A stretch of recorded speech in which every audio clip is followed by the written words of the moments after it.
ચાલુ કરો કરો.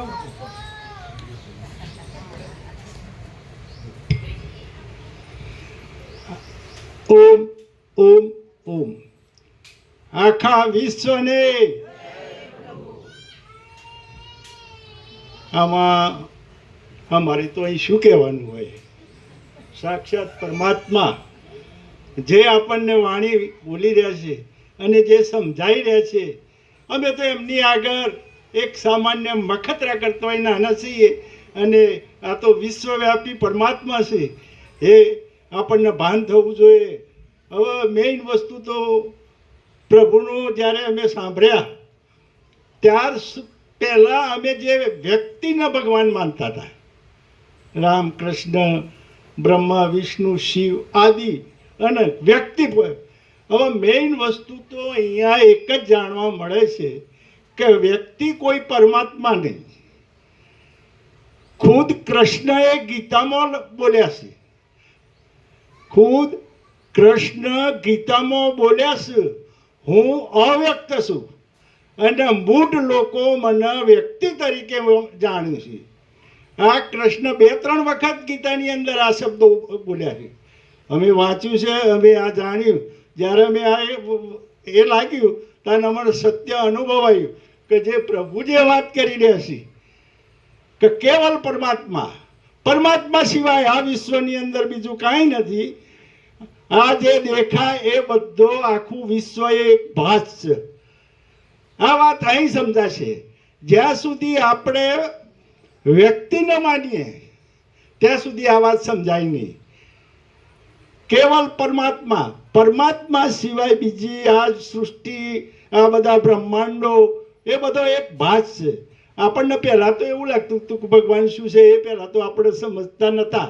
પણ જ્યારે પ્રભુમાં આ એ થયા તાને ખબર પડી કે આદિથી રહિત, અંતથી રહિત, અકૃત્રિમ ચૈતન્ય પ્રકાશ જ ખરા દેવ છે, કોઈ વ્યક્તિ નહીં. તો આદિથી રહિત એ આ સૃષ્ટિ નથી, તાણે હતા.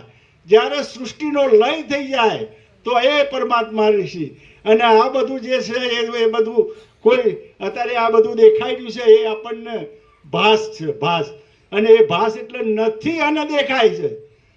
જે વસ્તુ નથી અને દેખાય એને ભાસ કહેવાય. અને આ ભાસ છે એટલે આ બધું આપણને અત્યારે જે દેખાઈ રહ્યું છે એ ભાસ છે. અને એને આપણે સાચું માનીશું અને એમાં રચ્યા પચા રહ્યા છીએ. એ આપણે બાદ બાકી કરવાની, આમાં બીજું કાંઈ કરવાનું નહીં. કરવાનું શું છે એ પ્રભુ અહીંયા બતાવ્યું કે કાંઈ નહીં કરવાનું, એ કરવાનું. જો સુધી કંઈક કરવાનું છે તો એમાં આસક્તિ આવે.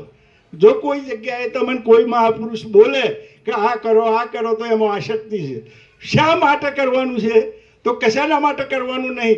તમે સ્વયં અહીંયાથી જ પ્રભુએ આદેશ કર્યો કે તમે સ્વયં પરમાત્મા છો. આ વાત આપણને અહીં જાણવા મળે, બીજે કોઈ જગ્યાએ નહીં મળે. એ વાત 100%. કારણ કે તમે સ્વયં પરમાત્મા છો એવું તમને કોઈ જગ્યાએ વાત કરે છે. આ અને અહીં અનુભૂતિ છે તમને. આ પ્રભુ પોતે આપણને જે સ્વયં પરમાત્મા છે એવું જે ભાન કરાવે છે, અને એ ભાન આપણને અનુભૂતિ થઈ જશે કે તમને સત્ય લાગે એ તમારી અનુભૂતિ છે, અને તમે એ સ્વીકાર થઈ જાય અને એ તમને ફિટ થઈ જાય. જેમ આપણા આ લાઇટની અંદર ઓગળી કાઢીએ તો કરંટ લાગે. આ વાત આપણને સમજાય ને? તો આ અહીંયા આપણને ખબર પડે કે તમે સ્વયં પરમાત્મા છો. જેમ લાઇટની અંદર ઓગળી કાઢીએ તો કરંટ લાગે, આપણને ફિટ થઈ ગયું. તો અહીંયા ફિટ થઈ જશે કે તમે સ્વયં પરમાત્મા છો. આ વ્યક્તિ છો એ તમે નથી. આ વાતનું ભાન. અમે પ્રભુ મળ્યા તે પહેલાં જે સંભાવજીમાં જતા તો એ પછી સંભાવજી એવું કહેતા કે હું ગોધમજીનો વ્યક્તિ, હરિભાઈનો છોકરો, એ હું નહીં. એમ આ જે વસ્તુ છે એ આપણો અહંકાર કાઢવાનો છે. જેમ શીખી ધ્વજ ચૂડાલામાં બધું ફેંકી દે છે શીખી ધ્વજ, અને છેલ્લે અગ્નિમાં પડવાનું થાય કે ભાઈ ઊભો રહે, તારે છોડવાનું શું છે? તો આપણી અંદર જે અહંકાર છે કે હું અહીં શિહોરાનો વતની ગોકરભાઈ માધાભાઈ, આ બધું મારું ને હું ના ખેતરોને એ મારો અહંકાર છે. એ અહંકાર કાઢવાનું છે, બીજું કાંઈ કરવાનું નહીં. તો આપણી અંદર જે ખોટો અહંકાર છે, હું આ શું, એ અહંકાર કાઢવાનું છે. બીજું કાંઈ કરવાનું નહીં, કશું એ કરવાનું નહીં. જ્યારે તમારે આપણી અંદરથી અહંકાર જાય તો તમે સ્વયં પરમાત્મા છો. પણ મૂળ અહંકારને લઈને આપણને બધું ફાસ થાય છે. મેઇન વસ્તુ આ છે. બહુ ઘણું બોલાઈ જાય છે, પણ કદી અમારી ભૂલ ચૂક થઈ હોય તો માફ કરજો. હવે અહીંયા જય પ્રભુ. ધનજી પ્રભુ રખિયાલ, માજી પ્રિન્સિપાલ, હાઈસ્કૂલ પ્રિન્સિપાલ.